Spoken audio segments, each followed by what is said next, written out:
नमस्कार, स्वागत है आप सबका राजनीति के इस अखाड़े में। मेरा नाम है अजय सेतिया। मित्रों, बांग्लादेश में जो कुछ हुआ है उससे पाकिस्तान में खुशी की लहर है और भारत में भी एक वर्ग बहुत खुश है। सबसे ज्यादा खुश हैं भारत के कम्युनिस्ट और जेएनयू मार्का पत्रकार। दूसरे नंबर पर खुश हैं इंडी अलायंस के वे दल जिनके लिए राष्ट्र प्रथम नहीं है, सत्ता प्रथम है। तीसरे नंबर पर खुश हैं भारत के कट्टरपंथी मुस्लिम।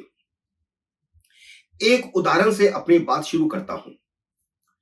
कांग्रेस के नेता सलमान खुर्शीद ने कहा है कि जिस तरह की स्थिति आज बांग्लादेश में है वैसी स्थिति भारत में भी हो सकती है। आम आदमी पार्टी के संजय सिंह ने बांग्लादेश के तख्ता पलट का स्वागत करते हुए लिखा है कि जो तानाशाही करेगा उसे देश छोड़कर भागना पड़ेगा। इस पर जेएनयू मार्का पत्रकार रवीश कुमार ने ट्वीट को रीट्वीट करते हुए लिखा कि क्या संजय सिंह का यह तंज अपने वाले के लिए है, यानी नरेंद्र मोदी के लिए है। इसके बाद एबीपी के पत्रकार संदीप चौधरी ने ट्विटर पर लिखा, श्रीलंका के बाद बांग्लादेश और यहां भी तानाशाही बढ़ी तो अंजाम कुछ वैसा ही होगा। क्या कहना चाहते हैं? ये कहना चाहते हैं कि जैसे पहले श्रीलंका में विद्रोह हुआ और उसके बाद बांग्लादेश में हुआ और अब जैसी तानाशाही भारत में है, अगर वह थोड़ी और बढ़ी तो यहां भी वैसा ही होगा जैसा बांग्लादेश में हुआ है। सवा नकवी, विनोद कापड़ी, सिद्धार्थ वरदराजन आदि भी इसी तरह के ट्वीट लिख रहे हैं।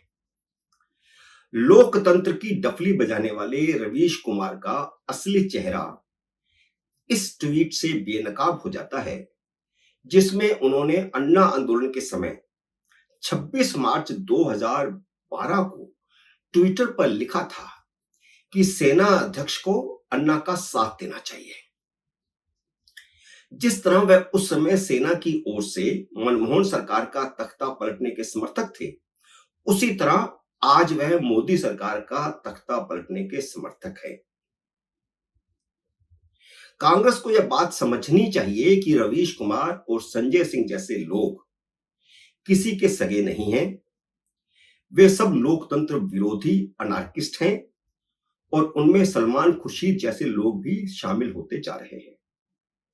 सबसे पहले हमें यह जान लेना चाहिए कि बांग्लादेश में जो कुछ हुआ है वह सिर्फ छात्र आंदोलन नहीं था। उसके पीछे खुद बांग्लादेश के राष्ट्रपति, बांग्लादेश की सेना, मोहम्मद यूनुस, दुनिया भर के वामपंथियों, पाकिस्तान की गुप्तचर एजेंसी आईएसआई और अमेरिका का भी हाथ था। शेख हसीना का राष्ट्रवाद इन सब शक्तियों की आंख की किरकिरी बना हुआ था।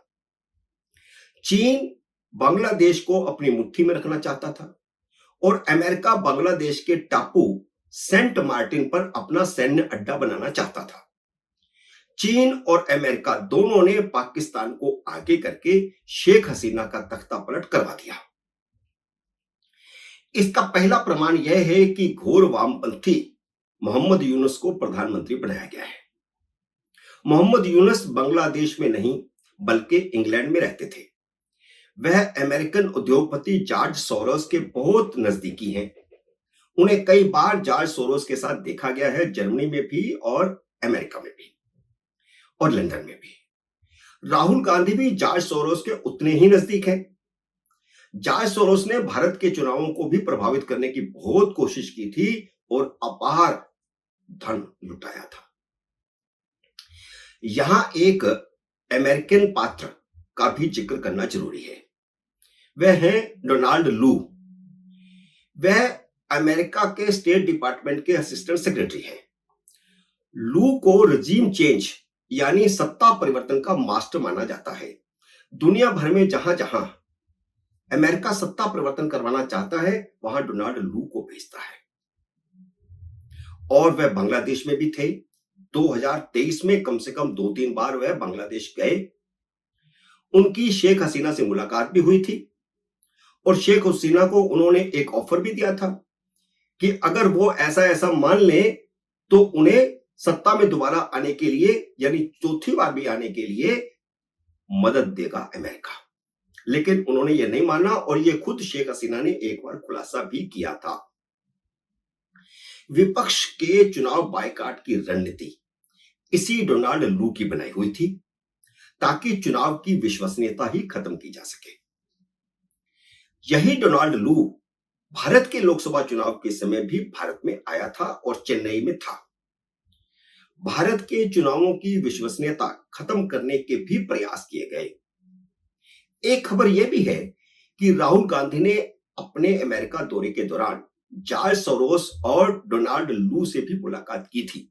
और एक खबर उड़ती उड़ती यह भी चल रही है कि डोनाल्ड लू से राहुल गांधी ने किसी और देश में भी मुलाकात की थी, यानी कहीं और दोनों इकट्ठे हुए थे। पहला प्रमाण मैंने आपको दिया। अब दूसरा प्रमाण यह है कि जब आरक्षण खत्म करने की मांग को मान लिया गया था, आरक्षण खत्म कर दिया गया था, तो छात्र आंदोलन खत्म क्यों नहीं हुआ? इसलिए मैंने कहा यह छात्र आंदोलन था ही नहीं, इसके पीछे अंतरराष्ट्रीय शक्तियां काम कर रही थी। तीसरा प्रमाण यह है कि पाकिस्तान समर्थक खालिदा जिया को जेल से रिहा कर दिया गया है। वह भारत और हिंदू विरोधी भी हैं, उन्हें चीन समर्थक भी माना जाता रहा है। खालिदा जिया की पार्टनर जमायते इस्लामी के कार्यकर्ताओं ने भारत की ओर से गिफ्ट की गई 30 एम्बुलेंस को तोड़ दिया है, जला दिया है, क्योंकि उस पर भारत बांग्लादेश मैत्री लिखा हुआ था। और मैंने आपको शुरू में भी बताया कि एक तो जमायते इस्लामी पाकिस्तान समर्थक है और पाकिस्तान में सबसे ज्यादा खुशी का माहौल है।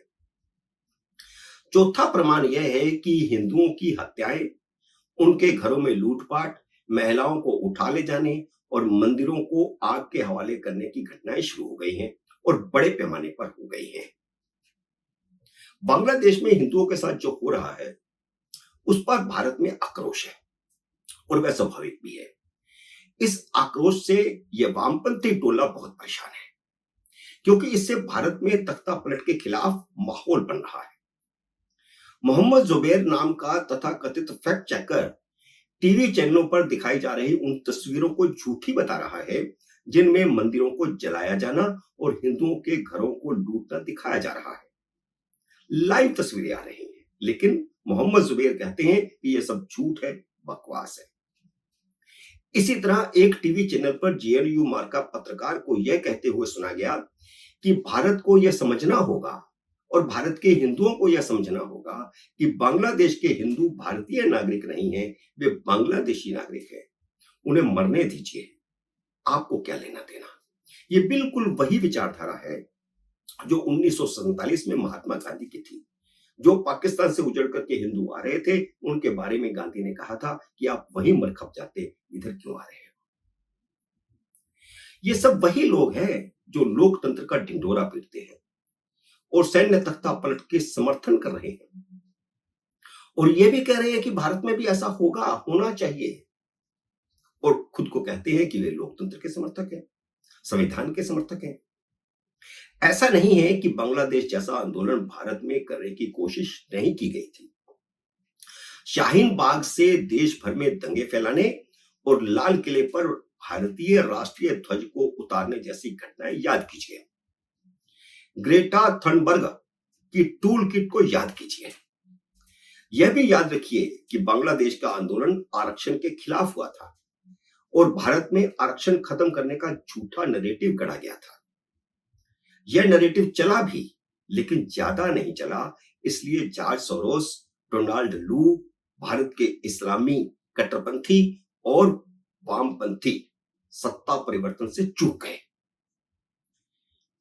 भारतीय जनता पार्टी की सिर्फ 60 सीटें घटी और अगर 25-30 सीटें और घट जाती तो उनका खेल हो गया था। लेकिन सत्ता परिवर्तन की कोशिश एक बार फिर होगी और ऐसा राहुल गांधी के संकेतों से मिल रहा है। उन्होंने लोकसभा में कहा है कि वह आरक्षण का बिल पास करवा के दिखाएंगे, जातिगत आधारित जनगणना करवा कर दिखाएंगे और इसी संसद से करवा कर दिखाएंगे। तो इसका मतलब क्या है? इसका मतलब कोई नई रणनीति बन रही है सत्ता परिवर्तन की। इस बार बांग्लादेश जैसा आंदोलन ही होगा। राहुल गांधी के सलाहकार योगेंद्र यादव ने कहा है कि लोकसभा में जरूर राहुल गांधी के रूप में विपक्ष का एक सशक्त आवाज मिल गई है, सशक्त नेता मिल गया है, लेकिन विरोध सड़कों पर शुरू होना चाहिए। क्या मतलब है?